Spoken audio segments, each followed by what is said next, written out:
Welcome back.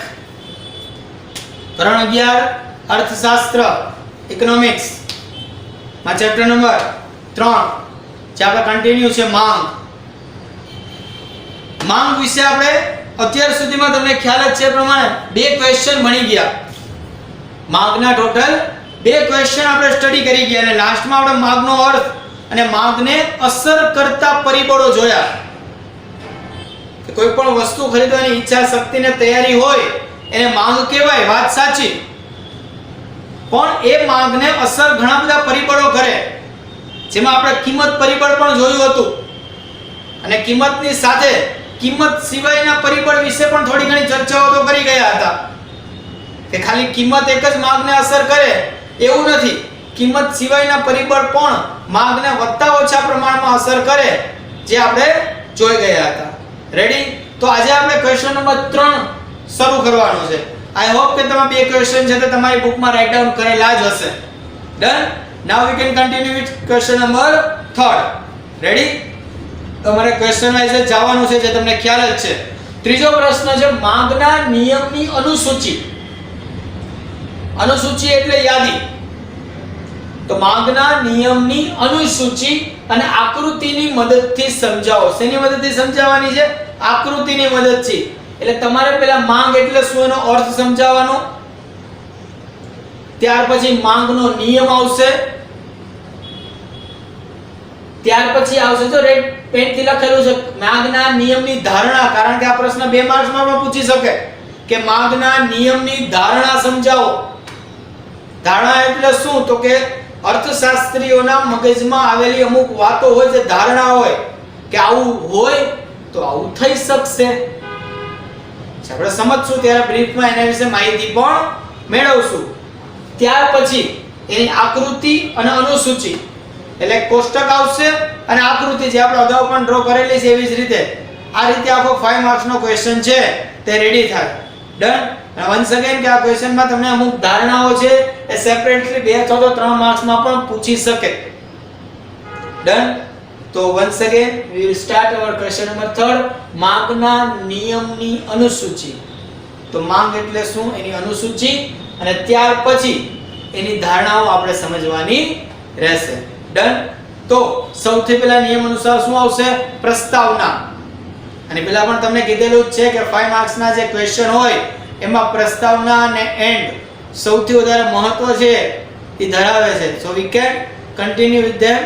Okay, તો પ્રસ્તાવના જોઈએ કે અર્થશાસ્ત્રના અભ્યાસમાં માંગના નિયમનું ઘણું જ મહત્વ છે. ઇકોનોમિક્સમાં માંગ, ડિમાન્ડ નું મહત્વ છે તે ઘણું બધું છે. માંગનો નિયમ અર્થશાસ્ત્રના અભ્યાસમાં મોખરાનું સ્થાન ધરાવે છે. મોખરાનું સ્થાન એટલે આગળ પડતું સ્થાન ધરાવે છે. માંગનો નિયમ વસ્તુની કિંમત અને વસ્તુની માંગ વચ્ચેના સંબંધની સમજૂતી આપે છે. જે આપણે જોયું હતું કે કિંમત વધે તો માંગ ઘટે, કિંમત ઘટે તો માંગ વધે. માટે શું કહેવાય છે? બંને વચ્ચેના સંબંધની સમજૂતી આપે છે. તેમાં વસ્તુની કિંમતમાં કોઈ ફેરફાર થવાથી, કોઈ પણ વસ્તુ હોય છોકરાઓ, કોઈ પણ પ્રકારની વસ્તુ હોય, એ વસ્તુની જો કિંમતમાં થોડો ઘણો ફેરફાર થાય તો તે વસ્તુની માંગમાં ફેરફાર તો થાય જ છે. માટે અહીં વસ્તુ આપણને સમજાવે છે કે કોઈ વસ્તુની કિંમતમાં ફેરફાર થવાથી તે વસ્તુની માંગમાં શું ફેરફાર થાય છે, શું ફેરફાર થાય છે એનો મતલબ કેવો ફેરફાર થાય છે તે આપણને અહીં સમજાવે છે. જો બધી વસ્તુમાં એવું ન હોય કે ફેરફાર થવો જ જોઈએ, સમજી લેજો. બધી વસ્તુમાં એવું ન હોય વિદ્યાર્થી મિત્રો કે ભાઈ થવો જ જોઈએ ફેરફાર. ઘણીવાર અમુક વસ્તુ મોજ શોખ માટેની હોય તો એની કિંમતમાં ગમે એટલા અપ એન્ડ ડાઉન આવે, ભાવ વધે. જે લોકો જે કેટેગરીના જે યુઝ કરવા વાળા છે યુઝ કરવાના જ છે, સમજો. સેમ હિયર કે એક્ઝામ્પલ આપીએ કે પેટ્રોલના ભાવ એક સમય એટલે 1.5 વર્ષ પહેલા 60 રૂપિયા આસપાસ હતું પેટ્રોલ, અત્યારે 80-85 રૂપિયા આસપાસ પેટ્રોલ છે.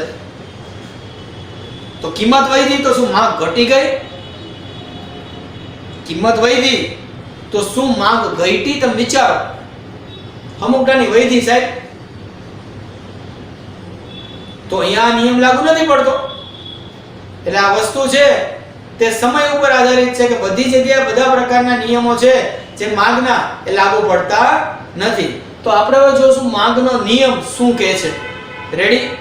તો માગનો નિયમ આલ્ફ્રેડ માર્શલ નામનો જે અર્થશાસ્ત્રી હતો, એ આલ્ફ્રેડ માર્શલના મત મુજબ, એટલે આલ્ફ્રેડ માર્શલ જે છે એના મત મુજબ, એટલે કે એના કહેવા પ્રમાણે જો અન્ય પરિબળો યથાવત રહે એટલે કે એમાં કોઈ ફેરફાર થાય નહીં, એને યથાવત રહ્યા કહેવાય.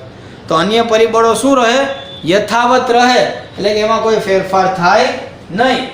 તો વસ્તુની કિંમત ઘટતા, કોઈ વસ્તુ છે, શું છે? કોઈ વસ્તુ છે, એની કિંમત ઘટતા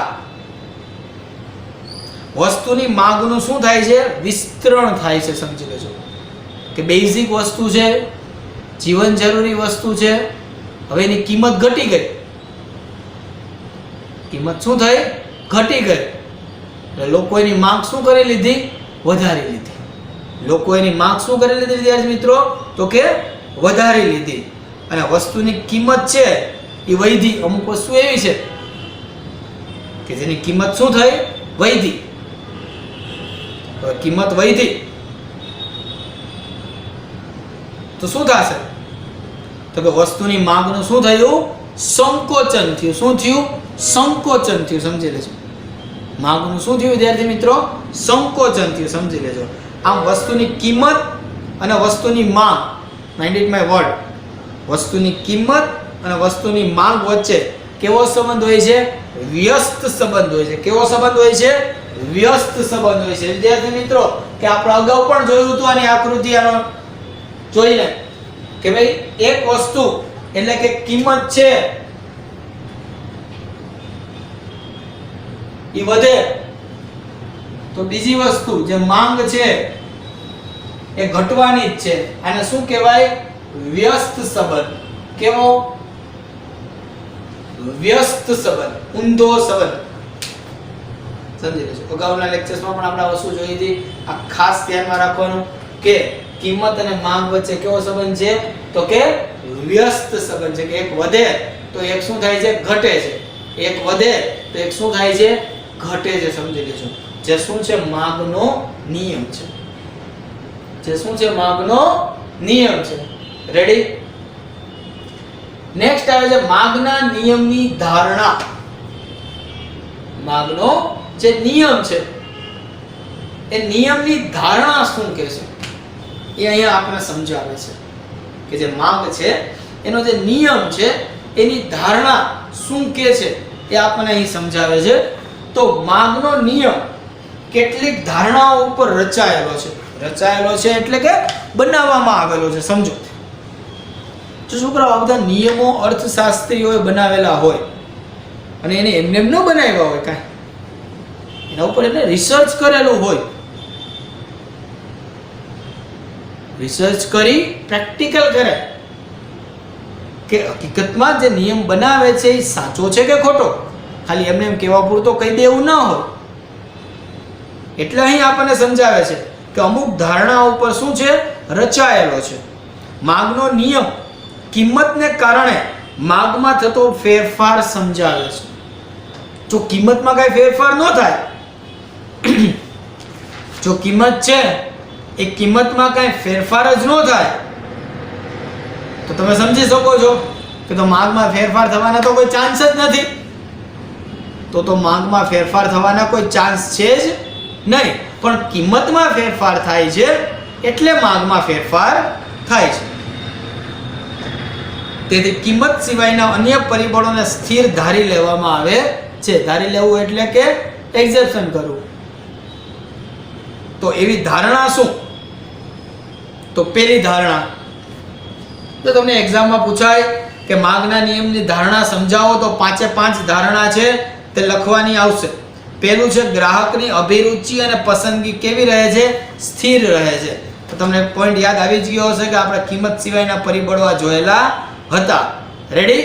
તો પહેલું છે ગ્રાહકની અભિરુચિ અને પસંદગી કેવી રહે છે? સ્થિર. ગ્રાહક છે એને કઈ ફેર જ નથી પડતો. એ હજી ગામડાના જોઈએ કે અમુક રૂરલ એરિયાના જોઈએ કે ઓર્થોડોક્સ જોઈએ, એ હજી જે વસ્તુ વાપરે છે ને એ જ વાપરે છે. જેમ કે હજી પણ સાદા ફોન લોકો લે છે. સાદા ફોન લોકો લે છે, તેની માંગ ઘટી નથી. તો અહીંયા શું છે કે એની ધારણા કહેવાય કે એન્ડ્રોઈડ ફોનનો ભાવ ગમે એટલો વધે, સાદા ફોનમાં કાંઈ ફેર પડવાનો નથી. માણસો લેવાવાળા એ લે જ છે, ઉપયોગ કરવાવાળાનો ઉપયોગ કરે જ છે. તો કહેવાનો મતલબ કે ગ્રાહકની અભિરુચિ અને ગ્રાહકની જે પસંદગી છે એ કેવી રહે છે? તો કે સ્થિર રહે છે. કેવી રહે છે? સ્થિર, જેમાં કોઈ ફેર પડતો નથી. બીજું છે ગ્રાહકની આવક સ્થિર રહે. આવકમાં જ કઈ ફેરફાર ન થાય. હાલો, વધે નહીં ઘટે નહીં તો શું થશે? વધે પણ નહીં આવક અને ઘટે પણ નહીં. વધે તો ફેર પડે, ઘટે તો ફેર પડે. અહીંયા આવકમાં જ કઈ ફેરફાર નથી. હાલો, હવે શું કરશું? તો એ પણ એક્સેપ્શન કરવાની વાત આવે કે તો એની માંગમાં પણ ફેરફાર થશે નહીં, કારણ કે એની આવક સ્થિર છે, સામેવાળી એની જે વસ્તુ છે એમાં કોઈ ચેન્જીસ નથી. તો થર્ડ વન, અવેજી અને પૂરક વસ્તુની કિંમતો બદલાતી જ નથી. ચાલો, અવેજી અને પૂરક વસ્તુ વિશે આપણે ભણી ગયા હતા. અવેજી વસ્તુ એટલે કેવી? તો કે ના બદલાની વસ્તુ. અવેજી વસ્તુ એટલે કેવી? ના બદલાની વસ્તુ. પૂરક વસ્તુ એટલે એક વસ્તુ માટે તમારે બીજી વસ્તુ જોઈએ જ. એક વસ્તુ માટે તમારે બીજી વસ્તુ જોશે જ, કમ્પલસરી છે. એટલે એને શું કીધું આપણે? પૂરક વસ્તુ. કેવી વસ્તુ કીધી? પૂરક વસ્તુ. સો માઇન્ડ ઇટ કે અવેજી અને પૂરક વસ્તુની જે કિંમત છે એમાં કોઈ ચેન્જ થતો નથી, બદલાતી નથી. તો માંગમાં કઈ ફેરફાર થશે નહીં. એટલે કે માંગના નિયમની ધારણા કેવી રહેશે? સ્થિર. ચોથું છે અર્થતંત્રમાં ભવિષ્યના ભાવો અંગેની અટકળનો અભાવ હોય. તમે જો બેઝિક વસ્તુ હોય ને વિદ્યાર્થી મિત્રો, એના ભાવમાં વધારો ઘટાડો થાય. એના ભાવમાં શું થાય? વધારો ઘટાડો થાય. પણ સામાન્ય સાદી વસ્તુ તમે જુઓ કે જે બધાને જરૂર હોય, તમે રેર કેસમાં એવું સાંભળ્યું હોય કે એના ભાવમાં પ્લસ માઇનસ થાય છે. રેર કેસમાં છોકરાઓ તમે સાંભળ્યું હોય કે એના ભાવમાં છે તો અપ એન્ડ ડાઉન થાય છે. જનરલી થતો જ ન હોય, સામાન્ય હોય. સમજી લેજો. રેડી? પાંચમું છે ગ્રાહકની સંખ્યા સ્થિર રહે છે. ગ્રાહકની સંખ્યામાં કોઈ જ તફાવત નથી. ગ્રાહકની જે સંખ્યા છે છોકરાઓ, એમાં કોઈ તફાવત જ નથી, ફેરફાર જ નથી. તો આ બધા નિયમ શું છે? એની ધારણા છે કે જો આવું થાય તો આ વ્યસ્ત સંબંધ ક્યાંય કામનો જ નહીં. જાઓ, તો આ વ્યસ્ત સંબંધ છે વિદ્યાર્થી મિત્રોનું કઈ કામ જ નથી. શું કામ કામ નથી? શું કામ કામ નથી? વિચારો ખાલી. કારણ કે કિંમત અને માંગ એકબીજા ઉપર અસર કરે તો પણ ગ્રાહક તો એનો બજારનો રાજા છે ને. ગ્રાહક માંગ પ્લસ માઇનસ કરશે પણ એના કઈ પરિબળોમાં ફેરફાર જ નથી આવતો. ગ્રાહકના જે પરિબળો છે એમાં કોઈ ફેરફાર જ નથી આવતો. જો ફેરફાર નહીં આવે તો આ પરિબળો ઉદ્ભવવાના જ નથી. હજી હાલની તારીખે તમે જુઓ, એક એક્ઝામ્પલ છે કે ઘણાના ઘરમાં હજી પણ જે દૂધ આવે છે તમે જો એમાંથી તર કાઢી અને ઘીની કાંઈ પ્રોસેસ થાય તો એ ચોખ્ખું ઘી ઘરે બનાવે. માઇન્ડેડ? તો એને શું ચોખ્ખા ઘીની કિંમતમાં ફેરવી ઘરે જ બનાવે છે. બોલો હવે દૂધ મેળવીને છાશ બનાવે છે ઘરે, તો દહીંનો ભાવ વધે કે છાશનો ભાવ વધે, એને શું ફેર પડે? કયો? જે વ્યક્તિ બળદગાડું જ ચલાવે છે, સાયકલ જ ચલાવે છે, એને પેટ્રોલ ડીઝલના ભાવમાં શું ફેર પડે? કયો? આ બધું શું છે? ધારણા, એક્સેપ્શન, કે આ વસ્તુ ઇફેક્ટેબલ હોય, એકબીજા ઉપર અસર કરનારી હોય. સમજી લેજો. ડન? તો આ વસ્તુ ઉપર ખાસ ધ્યાન રાખજો. ઓકે, વિડિયો પોઝ કરીને અથવા તો તમને થોડાક વખત સ્ક્રીન ઉપર રાખવામાં આવે તો તમે એ વસ્તુ લખી નાખો, જેથી કરીને પાછળથી તમારે, કારણ કે ઘણું બધું કમ્પ્લેન કે સર અમુક વખત લખાતું નથી તો પાછળથી વિડીયો આખો જોવો પડે, ડાઉનલોડ કરવો પડે. તો હવે આપણે શું કરશું કે વિડીયોમાં અમુક સમય પોઝ આપી દેશું. હું કાંઈ નહીં બોલું, સ્ક્રીન ઉપર જે આપણો આન્સર હશે એમને એમ રહેશે, તમારે લખી લેવાનું. જેમ કે આપણે હવે આકૃતિ જોશું તો કોષ્ટક અને આકૃતિ એમને એમ રાખીશ 1-2 મિનિટ, જેથી કરીને શું થાય કે તમે આખી ડ્રો કરી નાખો, વ્યવસ્થિત કરી નાખો. રેડી? તો હવે આપણે આવે છે આકૃતિની મદદથી એને સમજાવવાનું છે. તો માગની અનુસૂચિ, અનુસૂચિ એટલે કે કોષ્ટક આવશે કે માગ કેવી રીતે વર્કઆઉટ કરે છે. રેડી? પછી એની આકૃતિ આવશે જે તમને દોરતા પર શીખવાડી દીધી છે, તમારે વ્યવસ્થિત એને ડ્રો કરવાની છે. ત્યાં સુધી છે તે વિડિયોમાં હું કાંઈ નહીં બોલું, એ વસ્તુ તમારી સામે ને સામે રહેશે. Than after I can continue my topic. Done? તો માગની અનુસૂચિ જોઈએ કે માગના નિયમની અનુસૂચિ અને આકૃતિ દ્વારા સમજૂતી. તો માગની અનુસૂચિ કોઈ એક ગ્રાહક કોઈ એક ચોક્કસ સમયે, કોઈ એક ગ્રાહક છે તે કોઈ એક ચોક્કસ સમયે જુદી જુદી કિંમતે વસ્તુના કેટલા એકમો ખરીદવાની તૈયારી દર્શાવે છે. શું છે? જુદી જુદી કિંમતે જે વસ્તુ છે એ વસ્તુના કેટલા એકમો ખરીદવાની શું દેખાડે છે? તૈયારી દર્શાવે છે. તે દર્શાવતી જે યાદી છે, શું છે? યાદી ને માગની અનુસૂચિ કહેવામાં આવે છે કે એક પ્રકારની શું છે? યાદી છે. આ બાબત એક કાલ્પનિક અનુસૂચિ દ્વારા નીચે મુજબ સમજી શકાય છે. જો તમને જે કોષ્ટક આપવામાં આવે છે એ કાલ્પનિક છે, સાચું નથી. કેવું છે? કાલ્પનિક છે, એ સાચું નથી, સમજી લેજો. x વસ્તુની કિંમત આપેલી છે. શેની આપેલી છે? x વસ્તુની કિંમત. એટલે કોઈ પણ એક વસ્તુ ધારેલી છે રૂપિયામાં 5, 4, 3, 2, 1. તમે જો ઘટતી જાય છે. શું થતી જાય છે? ઘટતી જાય છે. રેડી?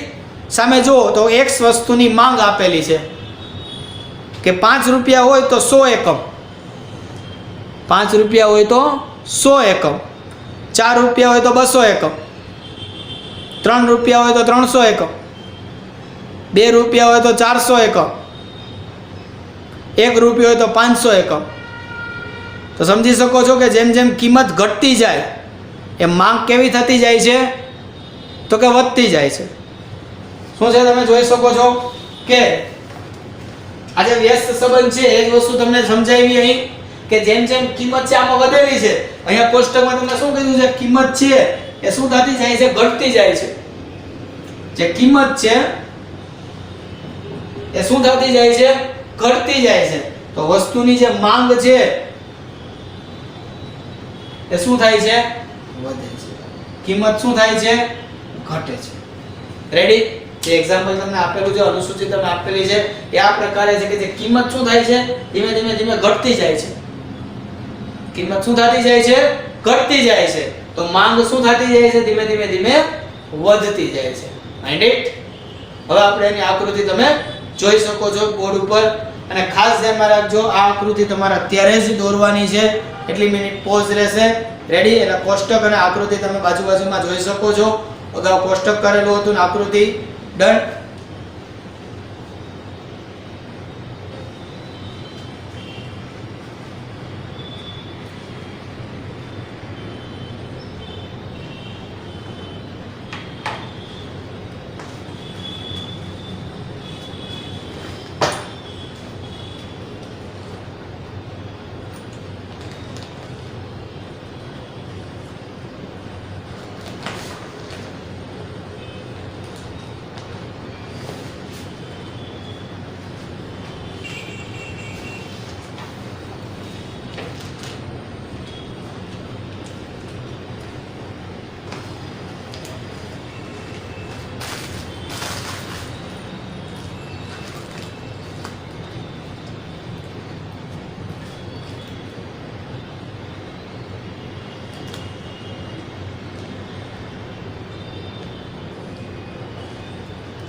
વ્યવસ્થિત કોષ્ટક જોઈ અને વ્યવસ્થિત આકૃતિ દોરો કે જેથી કરીને તકલીફ ન પડે.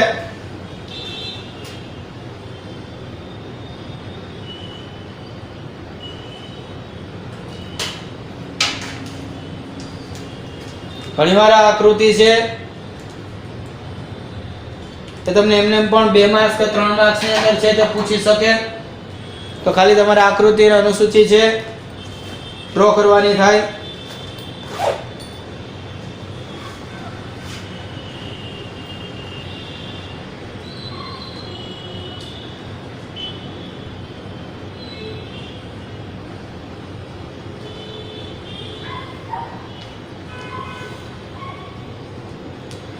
હવે જો આ આકૃતિ અને અનુસૂચિની સાથે સાથે જ્યારે તમને આકૃતિ પૂછે ત્યારે ખાસ ધ્યાન રાખવાનું વિદ્યાર્થી મિત્રો, તમારે આ આકૃતિ આખી સમજાવવાની હોય. શું કરવાની હોય? સમજાવવાની હોય.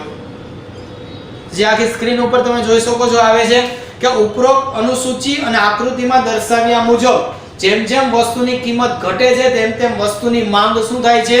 વધે છે. ડન? તો તમે જોઈ શકો છો, જો આને વિશ્લેષણ કહેવાય. જે 6 પોઈન્ટ તમારી સામે તમે જોઈ શકો છો આવશે.